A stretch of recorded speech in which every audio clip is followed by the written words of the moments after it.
Un hombre arruinado se esconde en un restaurante vacío, hundido en la culpa y en el silencio del pasado. Una niña empapada entra con un cuaderno en las manos, portando verdades que nadie jamás se atrevió a revelar. Lo que ella muestra puede desmontar una farsa y reavivar la esperanza que él creía haber perdido. Si esta historia te ha interesado, no olvides suscribirte a nuestro canal y dinos desde qué ciudad nos estás viendo. Continuamos. Prometo que esta va a ser la mejor historia que vas a escuchar en tu vida. La lluvia de marzo caía con fuerza sobre Madrid, transformando las calles del centro de la ciudad en un laberinto de charcos y reflejos de neón. En el pequeño restaurante de la calle de la Montera, las luces tenues parpadeaban contra las ventanas empañadas, creando sombras que danzaban por las paredes desconchadas. Era uno de esos lugares que el tiempo había olvidado, donde el café costaba 2 euros y las esperanzas venían gratis con el bollo recalentado. Tomás Álvarez estaba sentado solo en el rincón más oscuro del establecimiento, con los dedos temblorosos alrededor de la taza de café ya frío. A sus 52 años, cargaba con el peso de una vida que se había derrumbado como un castillo de naipes. El traje gris que vestía, antaño símbolo de poder y prestigio, ahora colgaba holgado de sus hombros delgados, manchado y arrugado como su dignidad. 6 meses antes, Tomás era uno de los nombres más respetados del mercado financiero español. Su empresa, Álvarez Inversiones, gestionaba más de 2.000 millones de euros y tenía oficinas en Madrid, Barcelona y Valencia. Los empresarios se disputaban una reunión con él. Los periodistas económicos pendían de sus palabras y su esposa Isabel sonreía orgullosa a su lado en los eventos sociales más exclusivos de la capital española. Hoy, vivía en una habitación alquilada en Malasaña, compartiendo el baño con otros 3 inquilinos y sobreviviendo con los pocos euros que le quedaban en su cuenta de ahorros. Álvarez Inversiones había quebrado de forma espectacular, llevándose consigo los sueños y ahorros de cientos de familias. Los periódicos lo llamaban estafador. Sus antiguos amigos cruzaban la calle para no saludarlo, e Isabel se había marchado a casa de su hermana en Mallorca, llevándose solo una maleta y dejando atrás 20 años de matrimonio. El ruido de la puerta del restaurante al abrirse hizo que Tomás levantara la vista del fondo de la taza. Una ráfaga de viento frío entró junto con una figura pequeña y mojada. Era una niña, no debía de tener más de 8 o 9 años, con el pelo castaño pegado a la cara por la lluvia y ropa sencilla empapada. Llevaba contra el pecho un cuaderno escolar azul, protegiéndolo de la humedad como si fuera el tesoro más preciado del mundo. La niña miró alrededor del restaurante casi vacío, sus ojos oscuros recorriendo cada mesa hasta encontrar a Tomás. Había algo en la forma en que lo observaba que le hizo removerse incómodo en la silla. No era curiosidad infantil, ni el miedo que los niños solían mostrar al ver a un hombre extraño. Era algo más profundo, más maduro de lo que debería existir en la mirada de alguien tan joven. Sin dudarlo, caminó directamente hacia su mesa, dejando huellas mojadas en el suelo desgastado del restaurante. El dueño del lugar, don Benito, un señor de 60 años con bigote canoso, observaba la escena desde detrás de la barra, limpiando los mismos vasos desde hacía una hora. «Perdone», dijo la niña, su voz suave pero firme, cargada de una seriedad que contrastaba con su edad. «¿Es usted el señor Tomás Álvarez?» Tomás sintió que se le encogía el estómago. En los últimos meses, ser reconocido en público significaba vergüenza, acusaciones susurradas o, en el mejor de los casos, miradas de lástima que herían más que cualquier insulto. «Depende de quién pregunte», respondió, él intentando mantener la voz neutra mientras estudiaba el rostro de la niña. Había algo familiar en ella, aunque estaba seguro de no haberla visto nunca antes. La niña no se intimidó. Acercó una silla y se sentó frente a él, colocando el cuaderno mojado sobre la mesa con cuidado reverencial. «Me llamo Sofía, Sofía Martínez, y necesito hablar con usted sobre mi madre». El nombre Martínez resonó en la mente de Tomás como una campana lejana. Conocía ese apellido, lo había visto en informes, en listas de clientes. Pero el recuerdo se negaba a formarse por completo, perdido en la niebla de culpa y vergüenza que nublaba sus pensamientos desde hacía meses. Su madre empezó, pero la palabra murió en sus labios cuando vio la expresión en el rostro de Sofía. Había allí una mezcla de determinación y tristeza que hizo que su corazón se acelerara. Trabajaba como contable, continuó Sofía, abriendo el cuaderno con movimientos precisos. Elena Martínez invirtió todos los ahorros de nuestra familia en su empresa. Ella creía en usted. El recuerdo finalmente se cristalizó en la mente de Tomás, trayendo consigo una oleada de dolor que casi lo hizo doblarse sobre la mesa. Elena Martínez, una mujer de 30 y tantos años, pelo oscuro siempre recogido en un moño, gafas pequeñas, sonrisa tímida pero inteligente. Había asistido a varias reuniones de inversores, siempre haciendo preguntas perspicaces sobre los informes financieros. Tomás recordaba haberse quedado impresionado con su dedicación y conocimiento técnico. Elena, murmuró él, el nombre saliendo como una oración o una confesión. La recuerdo. Una mujer muy inteligente, muy cuidadosa con los números. Sofía asintió con los ojos brillantes por las lágrimas contenidas. Siempre decía que usted era diferente a los otros empresarios, que a usted realmente le importaban las personas que confiaban en usted. Por eso invirtió todo. La herencia que dejó mi abuelo, la indemnización del accidente laboral de mi padre, todos los ahorros que juntó trabajando doble jornada. Cada palabra de Sofía era como una daga en el corazón de Tomás. Conocía esa historia. Había oído versiones de ella cientos de veces en los últimos meses. Familias destruidas, sueños destrozados, vidas arruinadas por la quiebra de su empresa. Pero oírlo directamente de los labios de una niña, ver el dolor desnudo y crudo en los ojos de alguien tan joven, era un tipo diferente de tortura. «Sofía», dijo él, con la voz entrecortada, «sé que no hay palabras que puedan, sé que nada de lo que diga va a...» Ella no le culpaba por lo que pasó, interrumpió Sofía, pasando las páginas del cuaderno. Mamá siempre decía que usted también fue víctima de algo, que alguien había hecho algo terrible y le había echado la culpa a usted. Tomás dejó de respirar. Durante meses se había preguntado si su percepción era correcta, si realmente había algo extraño en los datos financieros en los días previos a la quiebra. Pero todos los expertos, todos los auditores, todos los abogados que analizaron los libros contables llegaron a la misma conclusión. Tomás Álvarez había cometido graves errores de gestión que llevaron a su empresa a la ruina. «¿Qué quieres decir con eso?», preguntó él, inclinándose hacia adelante. Sofía pasó varias páginas del cuaderno, revelando hileras de números escritos a mano con letra pequeña y precisa. Eran cálculos complejos, ecuaciones financieras, gráficos dibujados con regla. El trabajo era demasiado detallado, demasiado sofisticado para una niña.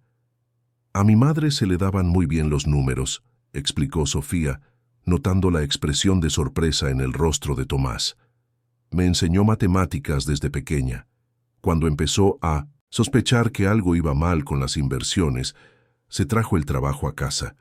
Nos quedábamos despiertas hasta tarde, ella explicándome cada cálculo, cada discrepancia que encontraba». Tomás miró más atentamente los números del cuaderno. Incluso con la vista nublada por la emoción y el cansancio, podía reconocer algunas de las ecuaciones. Eran análisis de riesgo, proyecciones de mercado, cálculos de volatilidad. El tipo de trabajo que solo alguien con un profundo conocimiento del mercado financiero sería capaz de hacer. Descubrió que los algoritmos de riesgo de su empresa estaban siendo manipulados, dijo Sofía, su voz ganando fuerza a medida que hablaba. Alguien estaba alterando los datos de entrada para hacer que el sistema calculara riesgos menores de los que realmente existían. Por eso las inversiones parecían seguras cuando no lo eran. El mundo alrededor de Tomás pareció ralentizarse. El ruido de la lluvia contra las ventanas, el murmullo bajo de la televisión en la esquina del restaurante, incluso el sonido de su propia respiración, parecieron distantes y apagados. Durante meses, Había intentado entender cómo sus cálculos habían podido estar tan equivocados, cómo había fallado tan completamente en prever los riesgos que destruyeron su empresa. «Eso es imposible», murmuró él, pero incluso mientras las palabras salían de su boca, sabía que no lo era. El sistema de análisis de riesgo de Álvarez Inversiones era sofisticado, pero no inviolable. Alguien con acceso interno y conocimiento técnico podría teóricamente alterar los parámetros sin dejar rastros obvios. Mamá intentó contárselo a alguien, continuó Sofía, pasando más páginas del cuaderno. Buscó a los auditores, intentó hablar con otros inversores, incluso llamó a su socio, el señor Víctor Montenegro. El nombre golpeó a Tomás como un puñetazo en el estómago. Su mejor amigo desde los tiempos de la universidad, padrino de su boda, socio, durante 20 años. Víctor había sido la única persona que había permanecido a su lado durante la quiebra, ofreciendo apoyo moral e incluso ayuda financiera que Tomás, en su orgullo herido, había rechazado. «¿Qué le dijo Víctor?», preguntó Tomás, aunque una parte de él ya sabía que no quería oír la respuesta. Sofía cerró el cuaderno y lo miró directamente a los ojos. Le dijo que se estaba imaginando cosas, que el estrés de las inversiones le estaba haciendo ver problemas donde no los había. Le sugirió que buscara ayuda médica. La sala comenzó a girar lentamente alrededor de Tomás. 20 años de sociedad, 20 años de confianza absoluta, 20 años de amistad. Víctor conocía todos los sistemas de la empresa, tenía acceso a todas las contraseñas, participaba en todas las decisiones importantes. Si alguien podía manipular los algoritmos sin dejar rastro, ese alguien era él. «Pero mamá no se rindió», dijo Sofía, su voz haciéndose más fuerte. Siguió investigando, recopilando pruebas. Dijo que iba a demostrar que a usted lo estaban usando como chivo expiatorio. «¿Y dónde están esas pruebas ahora?», preguntó Tomás, intentando mantener la voz estable, a pesar del torbellino de emociones que se apoderaba de él. Sofía bajó la mirada hacia sus pequeñas manos entrelazadas sobre el cuaderno. Mamá falleció 3 semanas después de descubrir la verdad. El médico dijo que fue el corazón, que no aguantó el estrés, pero yo sé que fue el peso de llevar un secreto tan grande. El eufemismo amable no engañó a Tomás. Entendía lo que Sofía intentaba decir, sin usar palabras que una niña no debería conocer. Elena Martínez había dejado este mundo llevándose la verdad sobre la manipulación que había destruido la vida de tantas personas, incluida la suya propia. «Las pruebas las tengo yo ahora», continuó Sofía, golpeando ligeramente el cuaderno. «Mamá me enseñó dónde buscar, cómo interpretar los números. Me dijo que si algún día lo encontraba, debía mostrarle todo esto». Tomás sintió que las lágrimas le quemaban los ojos por primera vez en meses. No eran lágrimas de autocompasión o desesperación, sino algo diferente, algo que había pensado que estaba muerto dentro de él. Esperanza. «¿Por qué me estás contando esto?», preguntó él. «¿Por qué no fuiste a la policía o a la prensa o...?» «Porque mamá creía en usted», respondió Sofía simplemente. «Decía que usted era un buen hombre al que habían engañado y...» «Porque...», vaciló, mordiéndose el labio inferior. «Y porque ahora solo nos tenemos el uno al otro para buscar la verdad». La profundidad de la soledad en la voz de la niña golpeó a Tomás como un rayo. Allí estaba una niña de 8 años, huérfana, cargando un peso que muchos adultos no podrían soportar, y había acudido a él, un hombre destruido y en desgracia, porque creía que juntos podrían encontrar justicia. «Sofía», dijo él, extendiendo una mano vacilante para tocarla de ella sobre el cuaderno. «¿Estás segura de que quieres hacer esto? Si tu madre tenía razón, si realmente hubo una manipulación, eso significa que estamos tratando con gente peligrosa». La niña no se echó atrás. En cambio, le apretó la mano con una fuerza sorprendente para alguien tan pequeña. «Mamá siempre decía que la verdad vale cualquier precio, y yo le prometí que haría lo correcto». Tomás miró alrededor del humilde restaurante, las paredes desconchadas, la lluvia que seguía golpeando las ventanas. 6 meses antes, dirigía reuniones en lujosas salas de juntas, Tomaba decisiones que movían millones de euros. Era respetado y admirado. Ahora estaba sentado en un bar de la calle de la Montera con una niña huérfana que podría ser su única oportunidad de redención. «Está bien», dijo finalmente, sorprendido por la firmeza de su propia voz. «Vamos a descubrir la verdad, juntos». Sofía sonrió por primera vez desde que había entrado en el restaurante, y en esa sonrisa Tomás vio un reflejo del mismo brillo inteligente que recordaba en los ojos de Elena Martínez. Quizás era una locura creer a una niña, quizás era desesperación, pero por primera vez en meses sentía que tenía un propósito. Afuera la lluvia comenzó a amainar, y los primeros rayos de sol de la tarde se infiltraron entre las nubes, iluminando la mesa donde un hombre destrozado y una niña valiente sellaron una alianza que cambiaría sus vidas para siempre.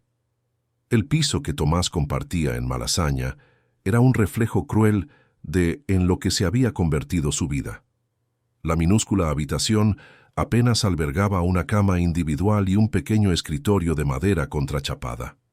En la pared, algunas manchas de humedad dibujaban mapas de países que no existían, y el olor a moho competía con el aroma del café recalentado que preparaba en un rincón improvisado con un hornillo eléctrico de un solo fuego. Fue allí, en ese espacio reducido y melancólico, donde Sofía había insistido en ir después de salir del restaurante. La niña había argumentado con la lógica implacable de alguien mucho mayor que sus aparentes 8 primaveras.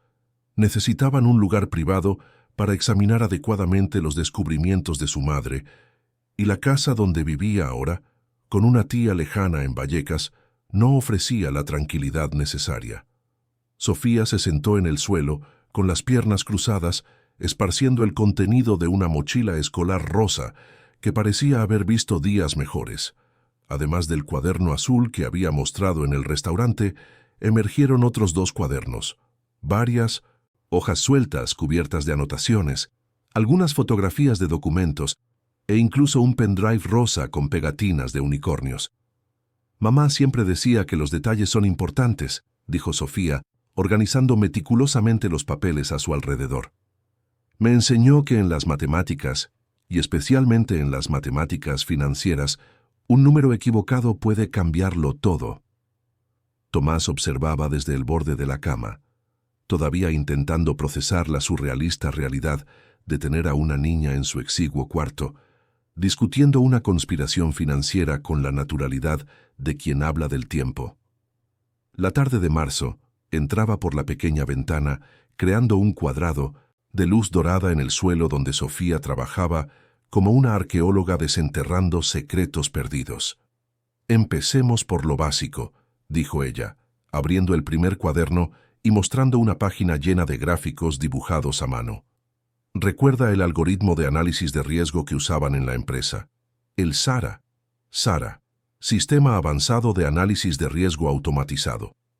Tomás había participado personalmente en el desarrollo de ese programa, trabajando junto a un equipo de matemáticos y programadores para crear lo que creían que era la herramienta más sofisticada del mercado español para predecir fluctuaciones y calcular la exposición al riesgo.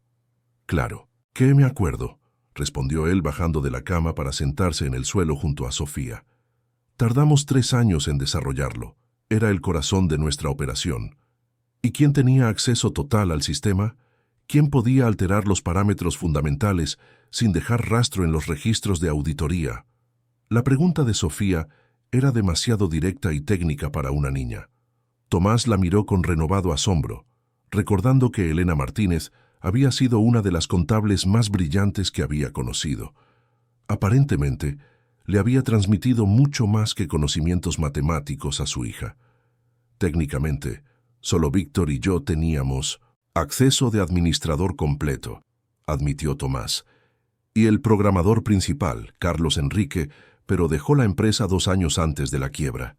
Sofía asintió y pasó algunas páginas revelando una tabla compleja llena de números y fechas. Mamá consiguió acceso a las copias de seguridad del sistema a través del departamento de TI.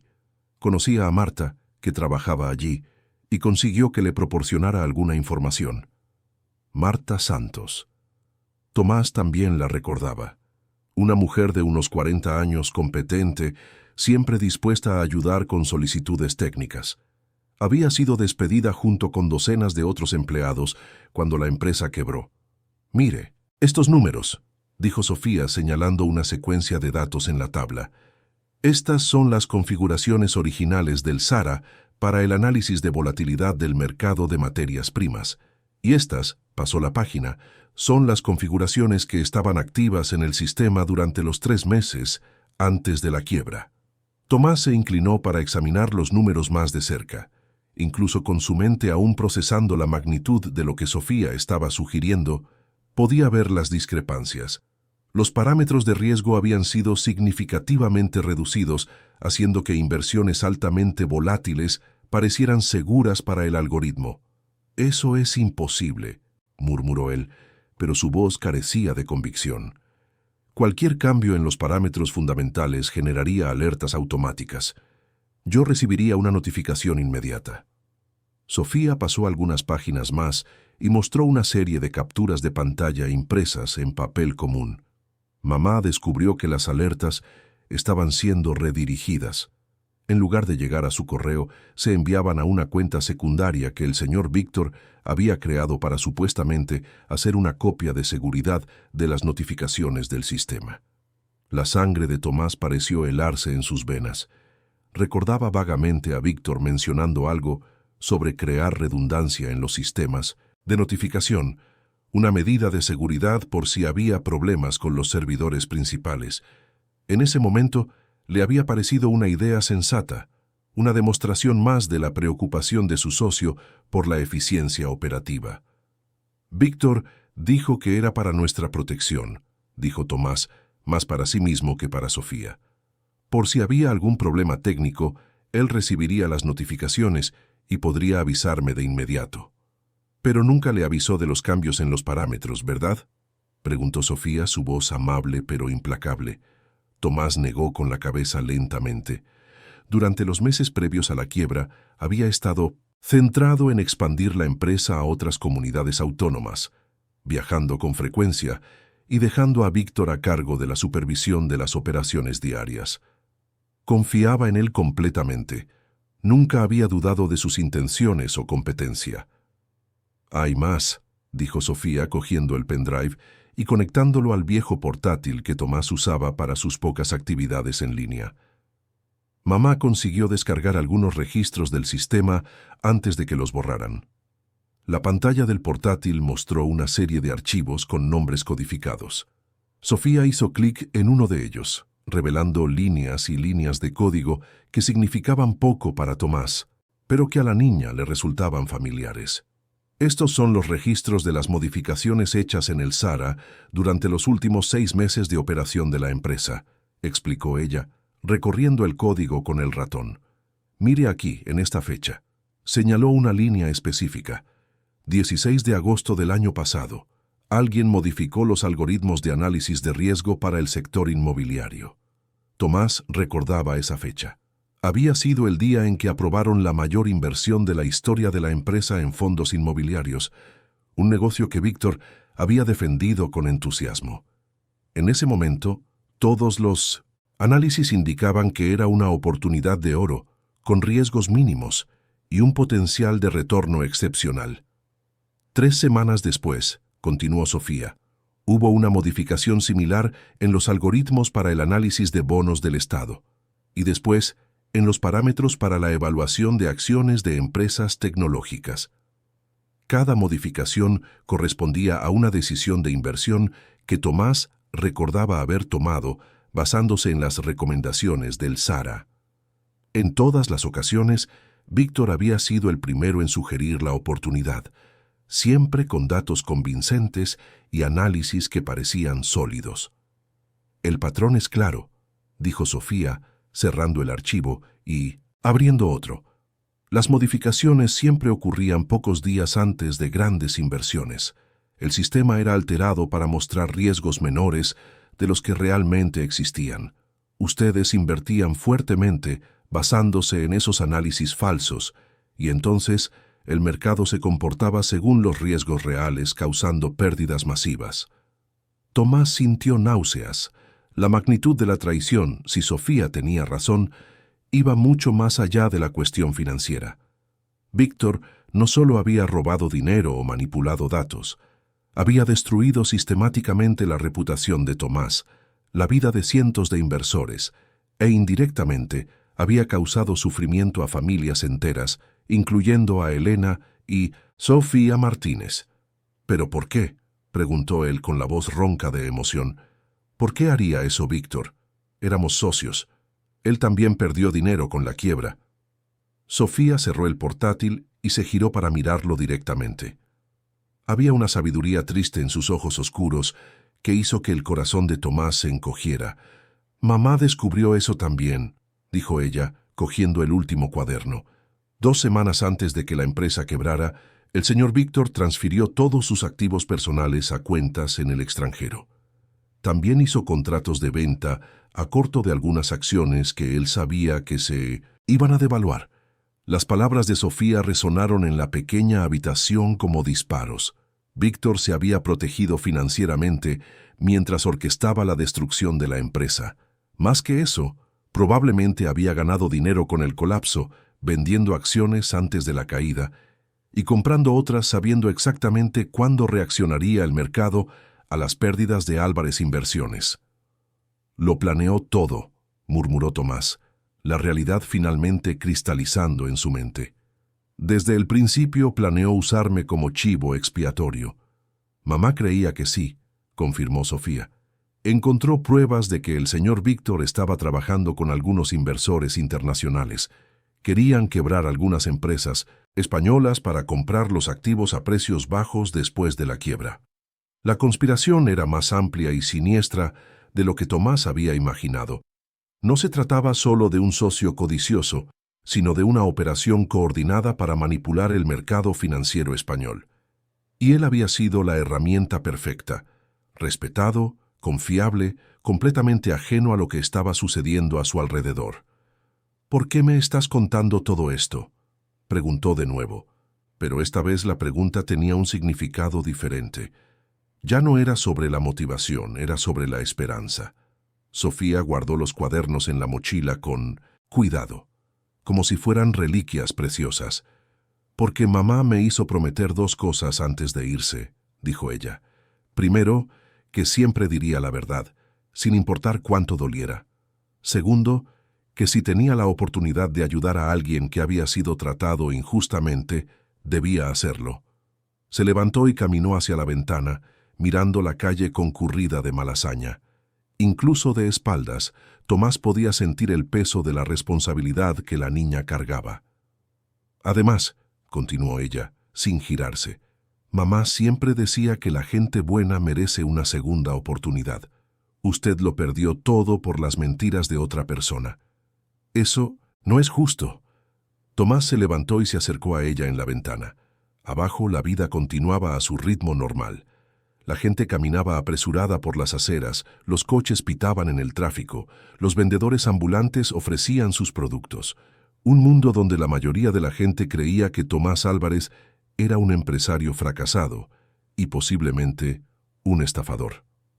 «Sofía», dijo él, poniendo una mano amable en el hombro de la niña, «si hacemos esto, si intentamos exponer la verdad, no será fácil.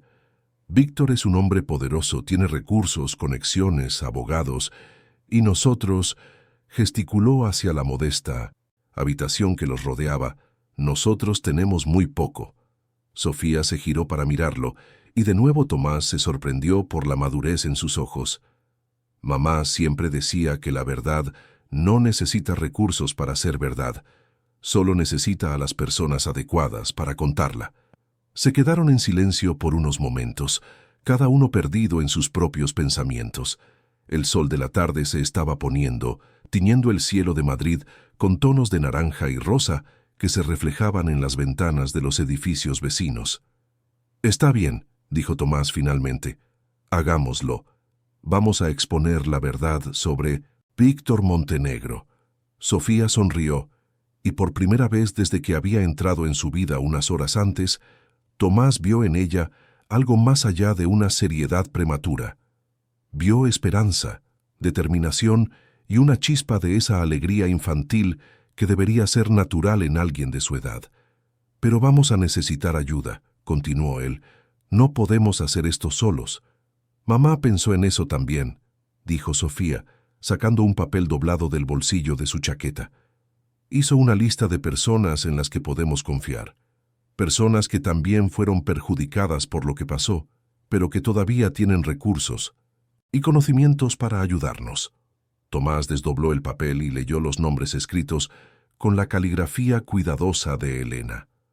Reconoció varios de ellos, ex empleados de la empresa, inversores que habían perdido dinero, incluso algunos periodistas que habían cubierto el escándalo financiero. En la parte superior de la lista, subrayado 2 veces, había un nombre que hizo que su corazón se acelerara: Daniel Martínez. «Daniel es mi tío», explicó Sofía, notando el reconocimiento en el rostro de Tomás. «Hermano de mamá, trabajaba como auditor financiero antes de abrir su propia empresa de consultoría. Mamá dijo que si algún día necesitaba ayuda con esta información, él sería la primera persona a la que buscar. Daniel Martínez». Tomás lo recordaba vagamente de las reuniones familiares de Elena, un hombre serio de unos 40 años, siempre bien vestido, con ese aire de competencia tranquila que caracterizaba a los buenos auditores. Si Elena había confiado en él para cuidar de Sofía si algo le sucedía, debía ser alguien de confianza. «¿Crees que nos ayudará?», preguntó Tomás. Sofía dobló el papel y lo guardó de nuevo en el bolsillo. «Mamá dijo que se puso muy triste cuando la empresa quebró. No porque perdiera dinero, sino porque vio a muchas familias sufrir. Ella creía que a él le gustaría ver a los culpables ser castigados». Tomás miró una vez más por la ventana a la ciudad que había sido su hogar durante toda su vida adulta. En algún lugar ahí fuera, Víctor Montenegro probablemente estaba cenando en algún restaurante caro, quizás celebrando otro día en que había escapado de las consecuencias de sus actos, pero esa situación estaba a punto de cambiar. «Entonces empecemos con tu tío», dijo él, sintiendo una energía que no había experimentado en meses corriendo por sus venas. «Y después le mostraremos al mundo quién destruyó realmente Álvarez Inversiones». Sofía asintió y comenzó a guardar sus cosas en la mochila rosa. Mientras organizaba los cuadernos y papeles que contenían las pruebas de la traición de Víctor, Tomás sintió algo que había olvidado cómo se sentía: un propósito. Por primera vez en 6 meses, tenía algo por lo que luchar. Más que eso, tenía a alguien a su lado, alguien que creía en él cuando el resto del mundo le había dado la espalda. Una niña de 8 años que llevaba la sabiduría de su madre y la determinación de buscar justicia en un mundo que a menudo premiaba a los deshonestos. El día estaba terminando, pero para Tomás y Sofía era solo el comienzo de un viaje que cambiaría sus vidas para siempre. La oficina de Daniel Martínez ocupaba la 10ª planta de un edificio de oficinas en la zona del Paseo de la Castellana, con grandes ventanales que ofrecían una vista panorámica del centro financiero de Madrid. Era un espacio moderno y funcional, con muebles de madera clara y varias pantallas de ordenador que mostraban gráficos y hojas de cálculo que pulsaban con la vida frenética del mercado financiero español. Tomás sintió una opresión familiar en el estómago al entrar en ese ambiente. Hacía un año circulaba con naturalidad por lugares como aquel, saludando a colegas, discutiendo negocios, siendo tratado con respeto e incluso reverencia. Ahora, vistiendo el mismo traje arrugado de siempre, se sentía como un intruso en un mundo que ya no le pertenecía. Daniel Martínez era un hombre de estatura mediana, pelo castaño con algunas canas en las sienes y ojos atentos detrás de unas gafas de montura discreta. Cuando Sofía corrió a abrazarlo, Tomás pudo ver el parecido familiar en la forma de su rostro y en su expresión inteligente. Era fácil imaginar que Elena había tenido rasgos similares. «Sofía, mi amor», dijo Daniel, agachándose para ponerse a la altura de su sobrina. «¿Cómo estás? Hace una semana que no nos vemos». «Tío Dan, Necesito hablar contigo sobre las cosas que descubrió mamá, dijo Sofía, yendo directamente al grano con la franqueza que Tomás ya había aprendido a esperar de ella. Y el señor Tomás me está ayudando. Daniel se levantó lentamente y le tendió la mano a Tomás. Había cautela en sus ojos, pero también una curiosidad profesional que recordaba mucho a la hija de Elena. «Señor Álvarez», dijo con un tono neutro que no revelaba ni hostilidad ni acogida. «Sofía me llamó ayer diciendo que se habían conocido y que tenía algo importante que mostrarme. Confieso que me quedé intrigado». «Señor Martínez», respondió Tomás, estrechando la mano que le ofrecía. «Sé que mi presencia aquí puede parecer extraña. Sé también que no tiene motivos para confiar en mí, pero su sobrina ha descubierto cosas que pueden cambiar todo lo que sabemos sobre lo que pasó con mi empresa». Daniel les hizo un gesto para que se sentaran en una mesa de reuniones cerca de las ventanas. La tarde de marzo estaba despejada, y la ciudad se extendía bajo ellos como un mapa tridimensional de hormigón y cristal. Sofía inmediatamente comenzó a organizar sus materiales sobre la mesa, esparciendo los cuadernos y papeles con la precisión de quien lo había hecho muchas veces. «Elena me llamó 2 semanas antes de fallecer», dijo Daniel, observando a su sobrina trabajar. Estaba muy agitada, hablando de irregularidades que había descubierto en Álvarez Inversiones. Intenté convencerla de que acudiera a las autoridades competentes, pero insistía en que necesitaba más pruebas. Tomás sintió una punzada de dolor. Elena había intentado alertar sobre el fraude, pero nadie se había tomado en serio sus preocupaciones. Si él mismo hubiera prestado más atención a las señales, quizás todo sería diferente. «Mamá sabía que la gente no le creería sin pruebas muy sólidas», dijo Sofía, abriendo el primer cuaderno. Por eso siguió investigando sola. Durante la siguiente hora, Sofía y Tomás presentaron los descubrimientos de Elena a Daniel. El auditor escuchaba en silencio, tomando notas ocasionales y pidiendo aclaraciones sobre puntos técnicos. Su experiencia era evidente en la forma en que cuestionaba detalles específicos e identificaba lagunas en las pruebas que necesitarían ser rellenadas.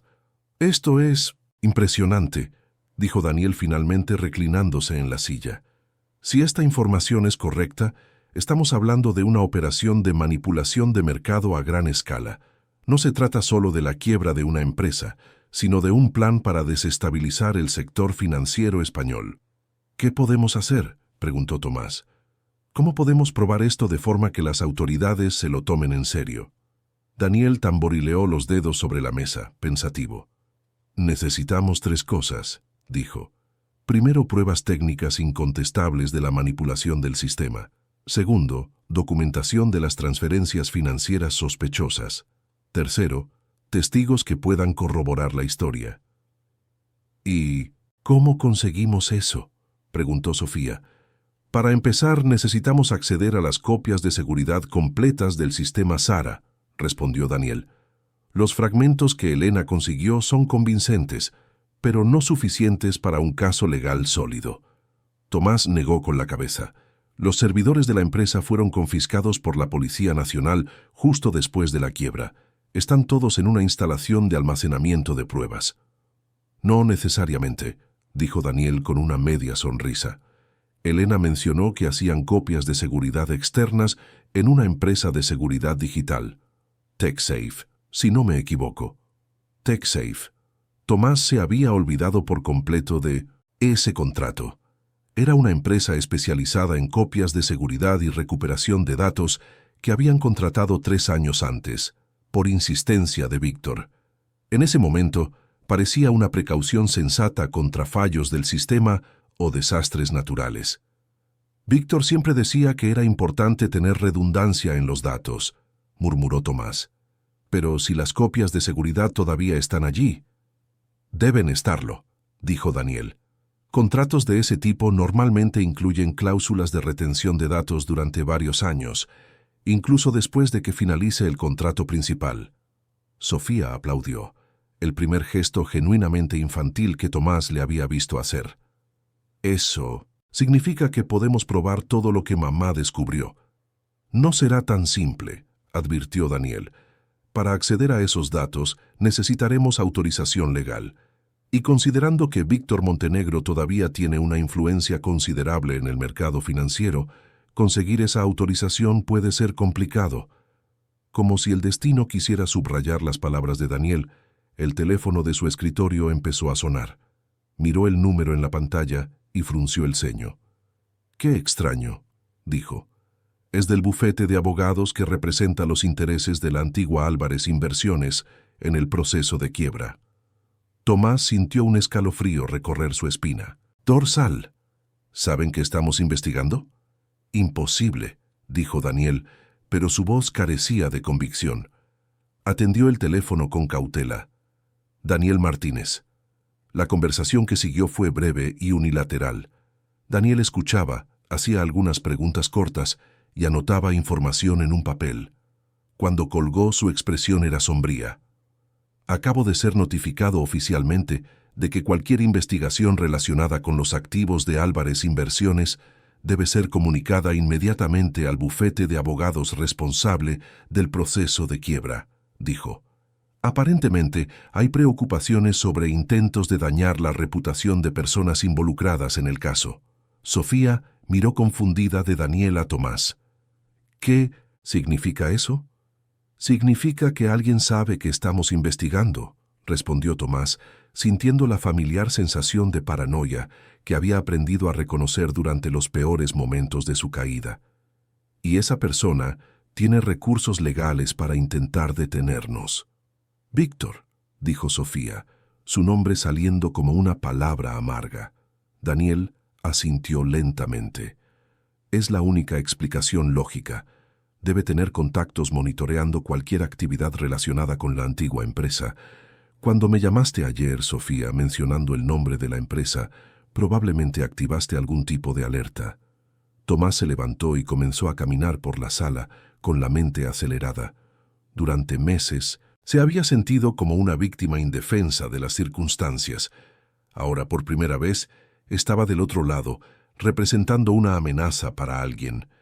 Era una sensación simultáneamente emocionante y aterradora. «Entonces, ¿qué hacemos?», preguntó él. «¿Nos rendimos?». «Absolutamente no», dijo Daniel, su voz adquiriendo una determinación que recordaba mucho a la de su hermana. «Pero tenemos que ser más cuidadosos, y tenemos que actuar rápidamente antes de que consigan una orden judicial para impedir nuestra investigación». Se levantó y caminó hacia un armario en la esquina de la sala, de donde sacó un portátil y algunos dispositivos que Tomás no reconoció. «Tengo algunos contactos en TechSafe», dijo Daniel, «gente que puede ayudarnos a acceder a las copias de seguridad sin pasar por los canales oficiales. No es completamente legal, pero considerando a lo que nos enfrentamos, puede ser nuestra única opción». Sofía guardó sus materiales rápidamente. «¿Cuándo podemos hacerlo?». «Esta noche», respondió Daniel. «TechSafe tiene un centro de datos en la zona este de la ciudad. Mi contacto allí puede darnos acceso después del horario de oficina, cuando hay menos gente». Tomás sintió una mezcla de esperanza y aprensión. Estaban a punto de cruzar una línea de la que ya no podrían retroceder. Una vez que recuperaran las pruebas de las copias de seguridad, estarían comprometidos con un curso de acción que inevitablemente los pondría en conflicto directo con Víctor Montenegro. «Hay una cosa que necesito decir», dijo, mirando a Sofía. «Si hacemos esto, si realmente buscamos esas pruebas, no hay vuelta atrás. Víctor sabrá que somos una amenaza real y hará todo lo que pueda para detenernos. Puede volverse peligroso». Sofía lo miró con esa expresión seria que parecía mucho mayor que sus 8 años. «Tío Dan», dijo, «cuéntale al señor Tomás lo que mamá siempre decía sobre hacer lo correcto». Daniel sonrió con tristeza. «Elena solía decir que lo correcto rara vez es lo fácil, pero que si no hacemos lo correcto cuando tenemos la oportunidad, perdemos el derecho a quejarnos cuando suceden las cosas incorrectas». Las palabras resonaron en la sala como un eco de la sabiduría de Elena Martínez, una mujer que había arriesgado todo para exponer la verdad y que había transmitido ese mismo coraje a su hija.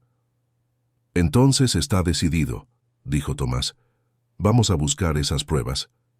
El resto de la tarde lo pasaron planificando. Daniel usó sus contactos para organizar el acceso a TechSafe, mientras que Sofía ayudó a identificar exactamente qué archivos necesitarían buscar en las copias de seguridad. Tomás contribuyó con su conocimiento de los sistemas de la empresa y de las contraseñas que aún podrían estar activas. Cuando el sol comenzó a ponerse sobre Madrid, los tres salieron de la oficina de Daniel y se dirigieron a la zona este de la ciudad. TechSafe estaba en un polígono industrial, rodeado de naves y fábricas que por la noche se transformaban en siluetas oscuras contra el cielo anaranjado. El contacto de Daniel era un joven técnico llamado Roberto, que los encontró en la entrada lateral del edificio. Parecía nervioso, pero decidido a ayudar. Su hermana era una buena persona, le dijo a Daniel mientras los guiaba por pasillos llenos de servidores que zumbaban silenciosamente. Cuando venía aquí para verificar las copias de seguridad, siempre trataba a todo el mundo con respeto, no como la mayoría de los ejecutivos. Llegaron a una sala llena de equipos donde Roberto localizó los servidores que contenían los datos de Álvarez Inversiones. Con dedos ágiles, comenzó a navegar por los archivos, buscando las copias de seguridad del sistema SARA de los meses anteriores a la quiebra. «Aquí está», dijo después de unos minutos. Todos los datos del sistema, incluidos los registros de modificaciones, las configuraciones originales e incluso correos electrónicos internos relacionados con el desarrollo del algoritmo. Sofía observaba las pantallas con fascinación mientras gigabytes de datos se copiaban a dispositivos de almacenamiento portátiles. Era como si estuvieran desenterrando una cápsula del tiempo digital, preservando pruebas de una traición que había destruido tantas vidas. «Hay algo raro aquí», dijo Roberto de repente, frunciendo el ceño mientras miraba una de las pantallas. «Se ha accedido a estos archivos recientemente. Alguien estuvo aquí hace solo 2 semanas, descargando los mismos datos». Daniel y Tomás intercambiaron miradas preocupadas. «¿Quién?», preguntó Daniel. «El acceso fue autorizado por Víctor Montenegro», leyó Roberto en la pantalla. «Presentó documentación legal alegando que necesitaba los datos para el proceso de quiebra». La sangre de Tomás se heló. Víctor no solo sabía que estaban investigando, sino que había llegado primero a las pruebas. Estaba intentando destruir o alterar cualquier cosa que pudiera incriminarlo.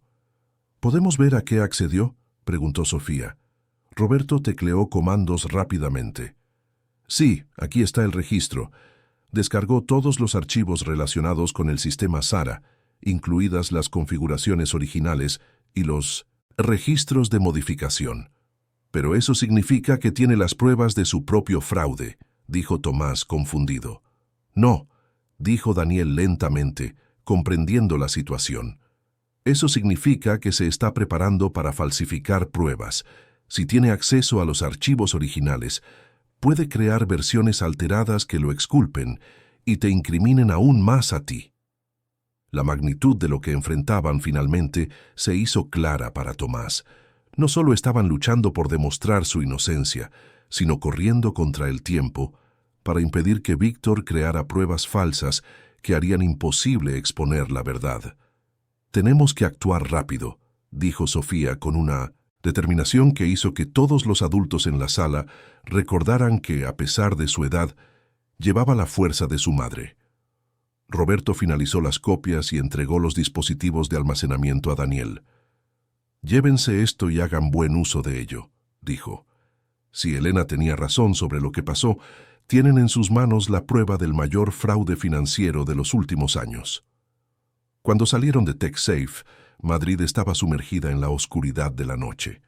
Las luces de la ciudad se extendían hasta el horizonte como estrellas terrestres, cada una representando vidas que continuaban sus rutinas, ajenas al drama que se desarrollaba entre ellos. En el coche de Daniel, de vuelta al centro de la ciudad, Sofía rompió el silencio que se había instalado desde que descubrieron que Víctor había accedido a los mismos archivos. «Mamá siempre decía que cuando alguien intenta esconder algo con mucho ahínco, es porque esa cosa es importante», dijo ella. «Si el señor Víctor está trabajando tanto para encubrir la verdad, es porque la verdad puede destruirlo». Tomás miró a la niña por el retrovisor Incluso en la oscuridad del coche podía ver la determinación en sus ojos. Elena Martínez había criado a una hija extraordinaria, alguien que no se intimidaría ni siquiera ante la tarea imposible de enfrentarse a uno de los hombres más poderosos del sector financiero español. «Tienes razón», dijo él, «y mañana le mostraremos al mundo exactamente quién es Víctor Montenegro». Pero mientras conducían por las calles de Madrid, ninguno de ellos sabía que Víctor ya estaba 2 pasos por delante, preparando una jugada que pondría a prueba no solo su determinación, sino la propia supervivencia de su improbable alianza. El edificio acristalado de Montenegro Capital se erguía imponente en el Paseo de la Castellana, sus 30 pisos, reflejando el cielo gris de la mañana madrileña.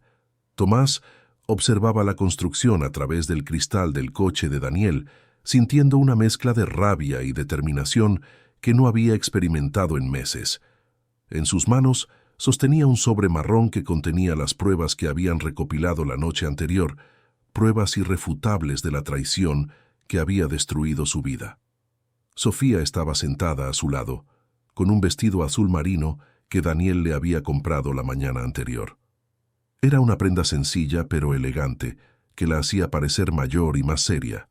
En los últimos 2 días, la niña se había transformado de una niña perdida en una joven decidida con una misión clara. «¿Estás seguro de que quieres hacerlo de esta manera?», preguntó Daniel por tercera vez. «Podemos llevar las pruebas directamente a la Policía Nacional o a la Comisión Nacional del Mercado de Valores». Tomás negó con la cabeza. «Víctor tiene conexiones en todos esos lugares. Ya ha demostrado que puede manipular procesos oficiales. Nuestra única oportunidad es forzarlo a confesar públicamente, frente a testigos que no puede silenciar». La estrategia que habían desarrollado era arriesgada, pero era la única que ofrecía una oportunidad real de exponer la verdad.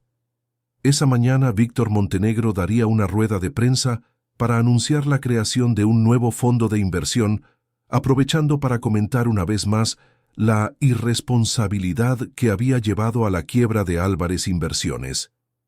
La prensa financiera más importante del país estaría presente, además de posibles inversores y autoridades reguladoras. «Mamá siempre decía que a veces tienes que enfrentarte al monstruo en su propia guarida», dijo Sofía, ajustándose la cinta del pelo. «Es la única forma de asegurarse de que no pueda escapar». Salieron del coche y caminaron hacia el edificio. Tomás había cambiado su traje, arrugado por uno prestado de Daniel, que le quedaba un poco grande, pero al menos estaba limpio y planchado. Necesitaba parecer respetable cuando entrara en la sala de prensa, al menos el tiempo suficiente para decir lo que tenía que decir. La entrada del edificio de Montenegro Capital era un espacio amplio y lujoso, con suelo de mármol italiano y obras de arte contemporáneo en las paredes. Varios guardias de seguridad circulaban por el vestíbulo y una recepcionista rubia sonrió profesionalmente cuando se acercaron. «Buenos días», dijo Tomás intentando mantener la voz calmada. «Somos periodistas acreditados para la rueda de Pinto-Sting, prensa del señor Montenegro». La mujer comprobó una lista en su ordenador y frunció el ceño. «No veo sus nombres aquí. ¿Tienen credenciales de prensa?». Daniel se adelantó, mostrando una tarjeta de identificación que había preparado durante la noche. «Somos de la revista Análisis Financiero», dijo usando el nombre de una pequeña publicación especializada que realmente existía. «Enviamos nuestra solicitud de acreditación ayer por correo electrónico». La recepcionista dudó un momento, luego comprobó su correo y encontró el mensaje que Daniel había enviado unas horas antes. «Ah, sí, aquí está. El ascensor para el salón de eventos es el tercero, a la derecha». Mientras subían al 25º piso, Sofía apretó la mano de Tomás con fuerza. «¿Estás nervioso?», preguntó ella. «Mucho», admitió él. «¿Y tú?». «También.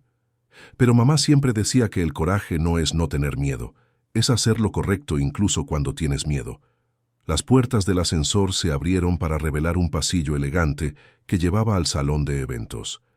Ya había movimiento de periodistas, operadores de cámara y otras personas involucradas en la producción de la rueda de prensa.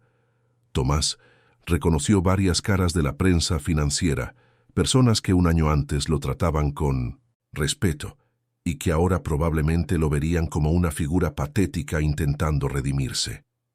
El salón en sí era impresionante, con grandes ventanales que ofrecían una vista panorámica de Madrid y un pequeño escenario donde Víctor Montenegro pronto haría sus declaraciones.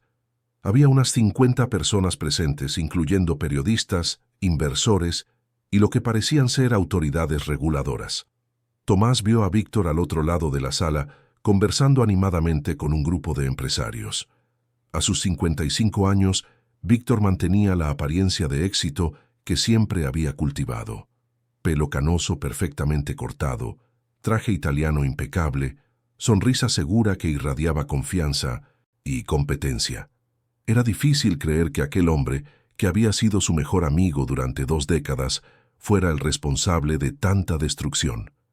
«Allí está», murmuró Sofía, siguiendo la mirada de Tomás.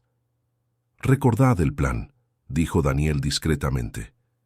«Esperamos a que empiece las declaraciones, y entonces Tomás interviene durante el turno de preguntas. Sofía, te quedas conmigo hasta que yo te dé la señal».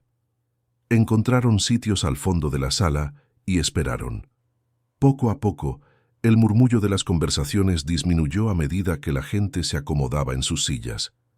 Víctor subió al pequeño escenario, acompañado de 2 asesores, saludó al público con su sonrisa característica y se posicionó detrás del atril.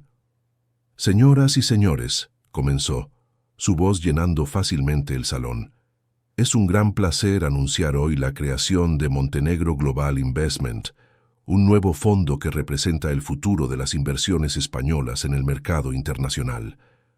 Tomás sintió náuseas al escuchar las palabras fluir fácilmente de los labios de Víctor. Allí estaba el hombre que había destruido su empresa, arruinado a cientos de familias y causado indirectamente el fallecimiento prematuro de Elena Martínez, hablando sobre el futuro de las inversiones como si fuera un visionario, en lugar de un criminal. «En los últimos años», continuó Víctor, «hemos sido testigos de casos trágicos de irresponsabilidad en el sector financiero español. Empresas como la antigua Álvarez Inversiones demostraron que la falta de controles adecuados y la gestión imprudente pueden llevar a consecuencias devastadoras para inversores inocentes». Fue en ese momento cuando algo dentro de Tomás se rompió. Escuchar a Víctor usar la destrucción que él mismo había causado como ejemplo de irresponsabilidad fue más de lo que podía soportar. Se levantó bruscamente de su silla, un movimiento que causó un susurro de curiosidad por la sala. «Señor Montenegro», dijo Tomás, su voz resonando más en el salón de lo que esperaba, «¿podría comentar sobre las manipulaciones sistemáticas del sistema Sara que causaron la quiebra de Álvarez Inversiones?» El silencio que siguió fue absoluto. Las cámaras de televisión se giraron hacia Tomás. Los flashes de los fotógrafos comenzaron a disparar y un murmullo de reconocimiento recorrió al público a medida que la gente se daba cuenta de quién estaba hablando. La sonrisa de Víctor vaciló por una fracción de segundo, pero rápidamente se recompuso. «Tomás», dijo, fingiendo sorpresa y quizás incluso placer al verlo. «Qué inesperado, no sabía que estabas presente».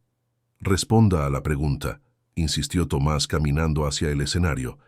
«¿Puede explicar cómo consiguió alterar los parámetros de riesgo del sistema Sara sin dejar rastro en los registros de auditoría principales?» Víctor se rió, un sonido forzado que no llegó a sus ojos. «Tomás, entiendo que todavía estés intentando encontrar chivos expiatorios para tus propios errores, pero hacer acusaciones infundadas en público no va a ayudar a nadie». «¿Infundadas?» Tomás sacó el sobre marrón de dentro de la chaqueta y lo agitó en el aire. «Tengo aquí las copias de seguridad completas del sistema Sara, incluyendo registros, que muestran exactamente cuándo y cómo manipuló los algoritmos de análisis de riesgo». Un murmullo de excitación recorrió la sala. Los periodistas comenzaron a tomar notas furiosamente. Las cámaras se enfocaron en el sobre en sus manos, y Tomás pudo ver expresiones de interés genuino en los rostros de los presentes. Víctor bajó del escenario y caminó hacia Tomás, manteniendo la sonrisa, pero con los ojos duros. Estás haciendo el ridículo, dijo en voz baja, solo para que Tomás lo oyera. No hay ninguna prueba porque nunca hice nada malo. Entonces, ¿no le importaría explicar estas transferencias bancarias a cuentas que en el extranjero 2 semanas antes de la quiebra de la empresa? Sofía se había unido a ellos, llevando uno de los cuadernos de su madre. La aparición de la niña causó un nuevo murmullo entre el público. Víctor la miró con una expresión que mezclaba sorpresa y algo que podría ser miedo. «¿Y quién eres tú, niña?», preguntó, intentando mantener un tono condescendiente. «Mi nombre es Sofía Martínez», respondió ella, su voz clara y fuerte a pesar de su edad. «Mi madre, Elena Martínez, descubrió su fraude antes de fallecer. Lo documentó todo». El nombre de Elena Martínez tuvo un efecto visible en Víctor. Por primera vez desde que Tomás había comenzado a enfrentarlo, su máscara de confianza se deslizó por completo. «Elena Martínez estaba paranoica», dijo, pero su voz tembló ligeramente. «Veía conspiraciones donde no las había.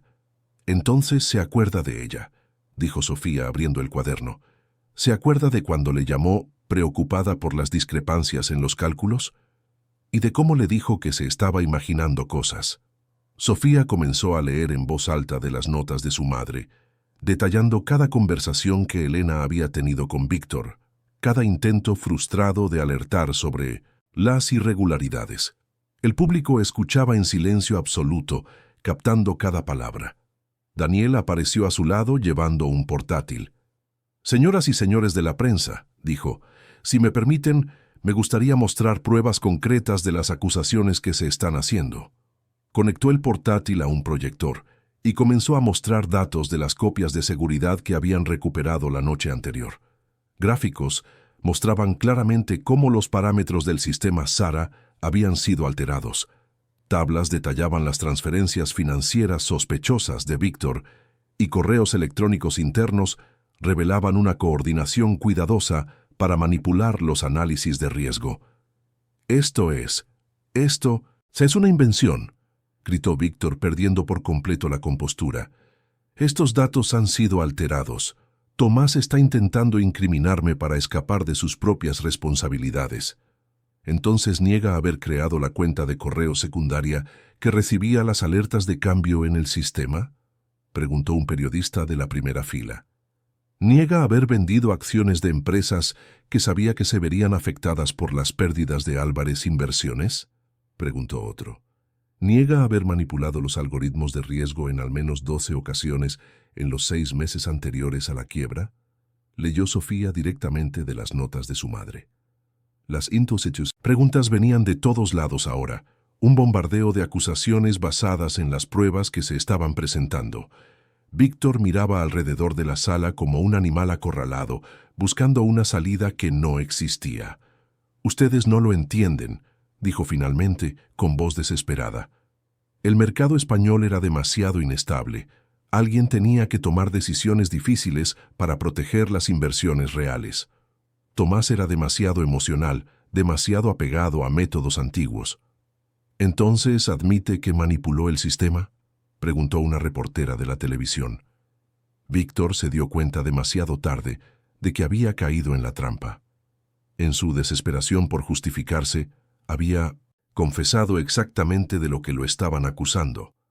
Yo protegí los intereses de los inversores más importantes», balbuceó.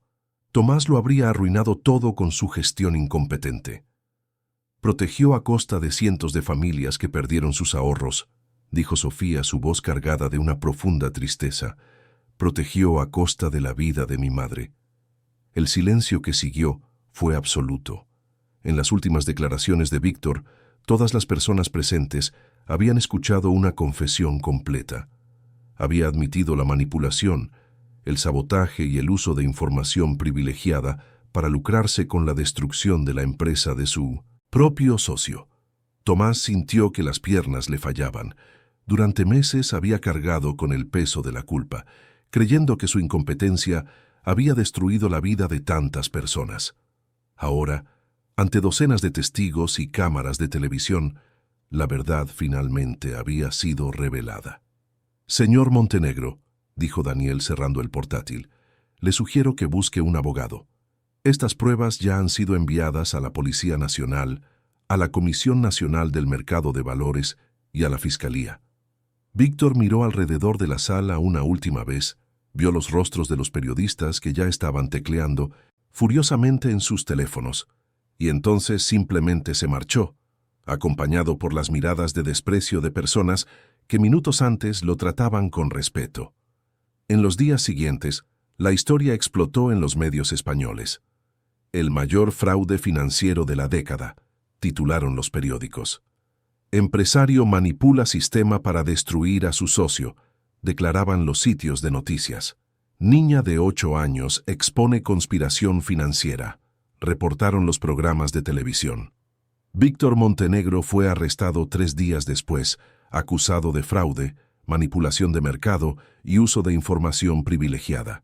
Sus activos fueron congelados, e investigaciones revelaron una red de corrupción que se extendía mucho más allá de Álvarez Inversiones. Para Tomás, la vindicación pública fue solo el comienzo de un proceso más largo de reconstrucción. Su nombre fue oficialmente limpiado, los procesos penales en su contra fueron archivados y varias ofertas de empleo comenzaron a llegar. Pero la transformación más importante en su vida no tuvo que ver con el dinero o la carrera. 2 semanas después de la exposición de Víctor, Tomás estaba sentado en la oficina de una trabajadora social, sosteniendo la mano de Sofía mientras ella firmaba los papeles que oficializarían su adopción. La niña había perdido a su madre, pero había encontrado un padre. Tomás había perdido su empresa, pero había encontrado una hija. «Papá», dijo Sofía, usando la palabra por primera vez, «mamá estaría orgullosa de nosotros, ¿verdad?» Tomás miró a la niña extraordinaria que había entrado en su vida en un humilde restaurante de la calle de la Montera y lo había cambiado todo. Elena Martínez había criado no solo a una hija inteligente y valiente, sino a una persona que entendía profundamente el valor de la verdad y la justicia. «Sí, mi amor», dijo él abrazándola. «Tu madre estaría muy orgullosa, de los dos». Fuera de la oficina de la trabajadora social, Madrid continuaba su ritmo frenético. Los coches pitaban en el tráfico, la gente caminaba apresurada por las aceras, la ciudad pulsaba con la vida de millones de personas, persiguiendo sus sueños y enfrentando sus desafíos. Pero para Tomás y Sofía, el mundo se había convertido en un lugar diferente, un lugar donde la verdad podía triunfar sobre la mentira, donde el coraje de una niña podía derribar un imperio de corrupción, y donde 2 personas perdidas podían encontrarse y construir una nueva familia basada en el amor y la honestidad. 6 meses después, Tomás abrió su nueva empresa de consultoría financiera, especializada en auditoría y detección de fraudes. Sofía, ahora con 9 años, asistía a un buen colegio privado y todavía ayudaba a su padre con cálculos complejos en las tardes libres, mostrando un talento natural para las matemáticas que enorgullecería a su madre. Todas las noches, antes de dormir, recordaban a Elena Martínez y el coraje que había demostrado al buscar la verdad, incluso sabiendo los riesgos que enfrentaba. Y todas las mañanas se despertaban agradecidos por haberse encontrado el uno al otro y por la oportunidad de construir un futuro donde la justicia y la honestidad no eran solo ideales, sino realidades vividas. La historia de Tomás Álvarez y Sofía Martínez se convirtió en un símbolo de esperanza para muchas personas que enfrentaban situaciones imposibles. Demostró que incluso cuando todo parece perdido, cuando el mundo entero se vuelve en tu contra, la verdad todavía tiene el poder de liberar, y que a veces la persona más pequeña puede tener el coraje más grande. Al final, no fue la riqueza ni el poder lo que triunfó, sino la determinación de una niña que se negó a dejar que la memoria de su madre fuera en vano, y la fuerza de un hombre que encontró la redención no solo para sí mismo, sino para todos los que habían sido tratados injustamente por la codicia de quien debería haber sido digno de confianza. 2 años después, la oficina de Álvarez Auditoría y Consultoría Ocupaba una planta entera de un edificio moderno en la zona de Ateca, con vistas al río Manzanares y a las montañas lejanas que rodeaban Madrid. Era un espacio luminoso y acogedor, con plantas en las ventanas y fotografías de familia en las mesas, muy diferente del ambiente corporativo frío que Tomás había conocido en el pasado. Sofía, ahora con 10 años, estaba sentada en una mesa más pequeña al lado del escritorio principal, ayudando a su padre a revisar informes financieros. Su pelo castaño había crecido y estaba recogido en trenzas, y llevaba unas gafas pequeñas que le daban un aire aún más serio. En la pared detrás de ella, una fotografía enmarcada mostraba a Elena Martínez sonriendo, una presencia constante que bendecía el trabajo que hacían juntos. «Papá, hay algo raro en estos números de la empresa de construcción», dijo Sofía, señalando una hoja de cálculo en el ordenador. Los gastos en material aumentaron un 40% en 3 meses, pero no hubo un aumento proporcional en la producción. Tomás se acercó para examinar los datos que su hija había identificado. En 2 años trabajando juntos, había aprendido a confiar completamente en el instinto matemático de Sofía. La niña tenía un talento natural para detectar irregularidades que a menudo se escapaban incluso a los auditores más experimentados. «Tienes razón», dijo él, analizando las discrepancias. «Puede ser sobrefacturación o desvío de material. Vamos a necesitar una investigación más profunda». Álvarez Auditoría se había especializado en detectar fraudes corporativos, ayudando a empresas e inversores a evitar los tipos de manipulación que habían destruido la antigua empresa de Tomás. El trabajo era gratificante no solo financieramente, sino también emocionalmente. Cada fraude descubierto, cada trama desmantelada, era una victoria contra personas como Víctor Montenegro. La puerta de la oficina se abrió y Daniel Martínez entró, llevando una carpeta llena de documentos y 2 vasos de café. Se había convertido en socio informal de la empresa, proporcionando su experiencia técnica y ayudando con los casos más complejos. La presencia del tío había sido fundamental para Sofía en los primeros meses después de la adopción, ofreciendo un puente entre su vida anterior y su nueva realidad. «Buenos días, familia», dijo Daniel, entregando un café a Tomás y un vaso de chocolate caliente a Sofía. «Tengo novedades sobre el caso Montenegro». El juicio de Víctor había durado más de 1 año, con su defensa intentando de todo para minimizar las acusaciones, pero las pruebas recopiladas por Elena Martínez, combinadas con investigaciones posteriores que revelaron otras tramas fraudulentas, habían sido irrefutables. Víctor fue condenado a 12 años de prisión, además de tener que pagar indemnizaciones millonarias a los inversores perjudicados. «¿Qué ha pasado?», preguntó Sofía, siempre interesada en los desarrollos del caso que había cambiado sus vidas. Su defensa presentó otro recurso, pero el tribunal lo ha rechazado de nuevo, explicó Daniel.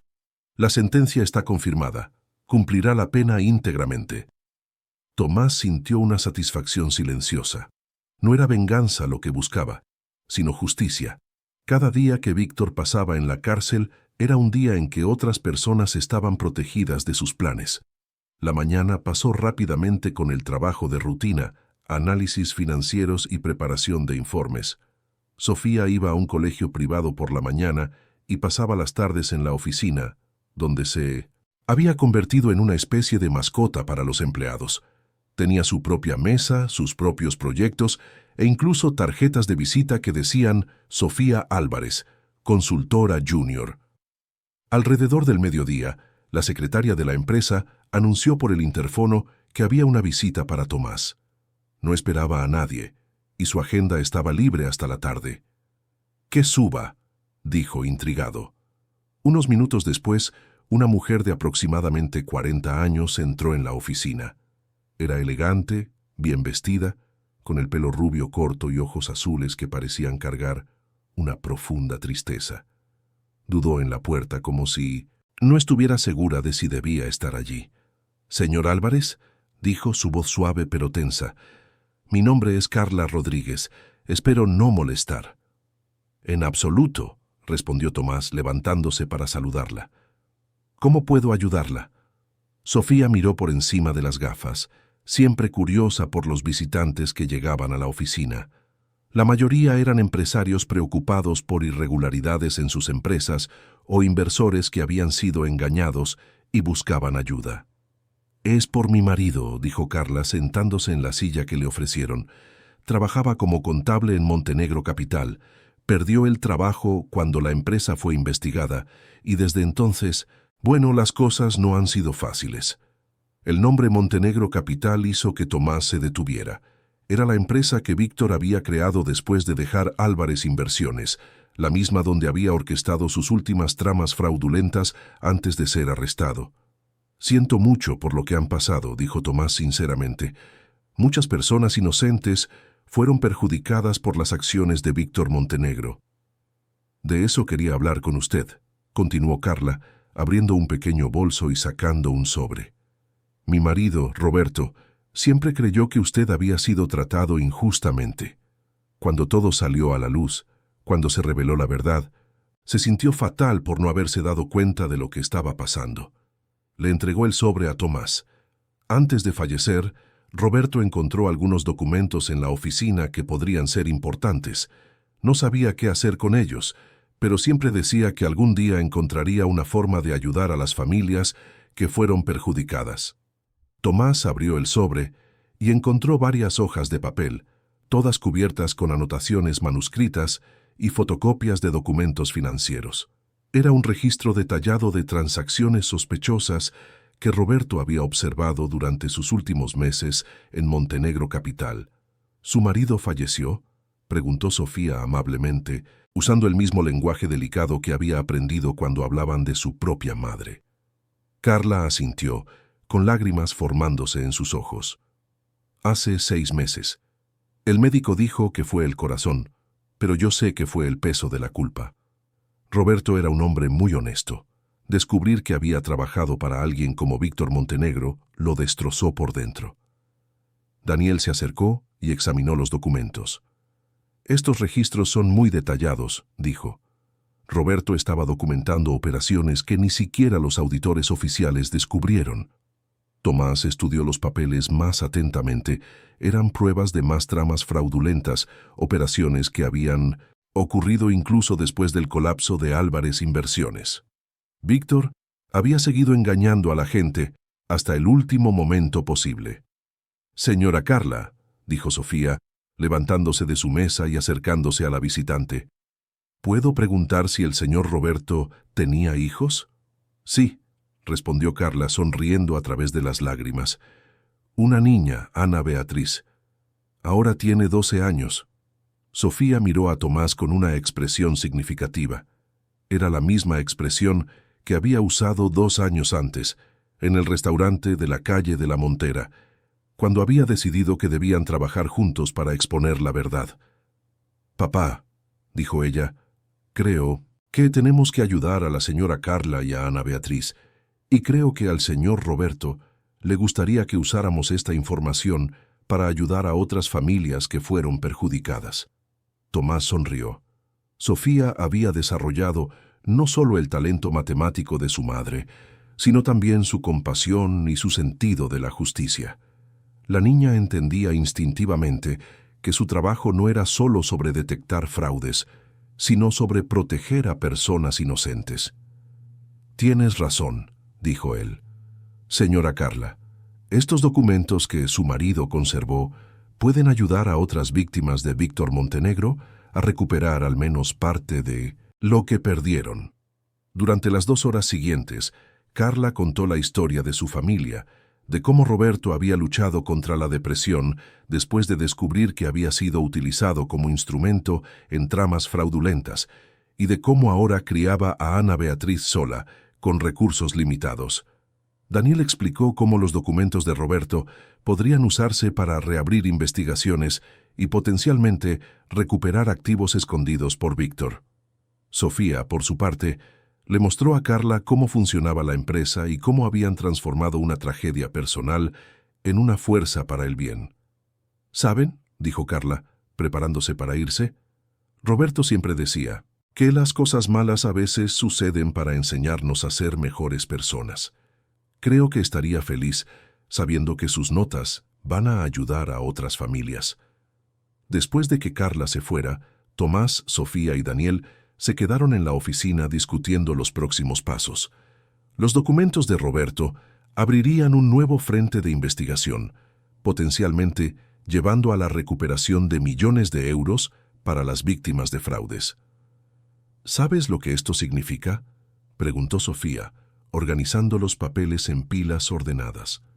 Que vamos a tener mucho trabajo por delante, respondió Tomás. No, dijo Sofía sonriendo. Significa que mamá y el señor Roberto todavía están ayudando a la gente, aunque ya no estén aquí. Significa que su bondad sigue viva a través de lo que hacemos. Tomás miró a su extraordinaria hija, una niña que había aprendido a transformar el dolor en propósito, la tragedia en misión. Elena Martínez había criado a alguien verdaderamente especial, alguien que veía el mundo no solo como un lugar de problemas por resolver, sino como un lugar donde siempre había esperanza para aquellos dispuestos a luchar por lo que es correcto. Por la tarde, cuando Sofía estaba en el colegio, Tomás recibió una llamada inesperada. Era de un productor de televisión interesado en hacer un documental sobre su historia y la de Sofía. La propuesta era tentadora: contar su historia a millones de personas, inspirar a otros que enfrentaban situaciones difíciles.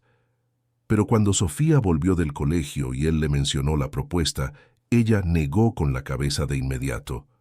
«Papá, nuestra historia no necesita ser famosa para ser importante», dijo. «Lo que importa es que sigamos ayudando a gente como la señora Carla. Mamá siempre decía que el verdadero heroísmo ocurre cuando nadie está mirando». Tomás estuvo de acuerdo. Habían encontrado su propósito no en la fama o el reconocimiento público, sino en el trabajo silencioso de proteger a otros de aquellos que abusarían de su confianza. Esa noche, mientras Sofía hacía sus deberes en la mesa de la cocina de su apartamento en Chamberí, Tomás preparaba la cena y reflexionaba sobre cómo sus vidas habían cambiado. 2 años antes, era un hombre destrozado, viviendo en una habitación alquilada en Malasaña, creyendo que su vida había terminado. Ahora tenía una hija a la que amaba más que a nada en el mundo, una empresa próspera que marcaba la diferencia en la vida de las personas, y un propósito que daba sentido a cada día. Más importante aún, había aprendido que la redención no venía de borrar el pasado, sino de usar las lecciones del pasado para construir un futuro mejor. «Papá», dijo Sofía, levantando la vista de sus deberes de matemáticas, «¿puedo hacerte una pregunta?» «Claro, mi amor. ¿Crees que cuando seamos mayores, otros niños necesitarán nuestra ayuda, como yo necesité la tuya?» Tomás sonrió, conmovido por la sabiduría de la pregunta. «Probablemente sí. ¿Por qué? Porque quiero estar preparada para ayudarlos, como tú estabas preparado para ayudarme a mí y como mamá me preparó para ayudarte a ti». Ahí estaba la verdadera herencia de Elena Martínez, no solo una hija extraordinaria, sino un linaje de bondad que se perpetuaría a través de las generaciones. Sofía había aprendido no solo matemáticas y lógica, sino los valores más profundos de la vida: coraje, compasión y la determinación de hacer lo correcto. Esa noche, después de que Sofía se durmiera, Tomás se sentó en el balcón de su apartamento, mirando las luces de Madrid que se extendían hasta el horizonte. En algún lugar ahí fuera, Víctor Montenegro estaba pagando por sus crímenes en una celda de prisión. En otro lugar, familias como la de Carla y Ana Beatriz estaban luchando por reconstruir sus vidas después de ser traicionadas por personas en las que confiaban. Pero también había esperanza. Había personas como Daniel, que usaban sus habilidades para proteger a los vulnerables. Había empleados como Roberto, que incluso enfrentando presiones enormes, elegían documentar la verdad. Y había niñas como Sofía, que llevaban dentro de sí la determinación de hacer del mundo un lugar mejor. La historia, que había comenzado en un humilde restaurante de la calle de la Montera, se había transformado en algo mucho más grande que la redención personal de un hombre o la búsqueda de justicia de una niña valiente. Se había convertido en una prueba de que incluso en los momentos más oscuros, cuando todo parece perdido, todavía es posible encontrar la luz. Y esa luz, Tomás lo sabía, seguiría brillando a través de Sofía y a través de todas las personas a las que ella ayudaría a lo largo de su extraordinaria vida. La verdadera victoria no estaba en derrotar a Víctor Montenegro, sino en garantizar que su maldad no se perpetuara, que su codicia fuera reemplazada por la generosidad, su deshonestidad por la verdad. Mientras la ciudad dormía a su alrededor, Tomás le hizo una promesa silenciosa a Elena Martínez. Seguiría honrando su memoria protegiendo a Sofía y usando el talento de ella para proteger a otros. El linaje de bondad continuaría, generación tras generación, hasta que el mundo se convirtiera en el lugar que Elena había soñado que podría ser. Un lugar donde la verdad vencía a la mentira, donde el coraje superaba al miedo y donde el amor era siempre más fuerte que el odio.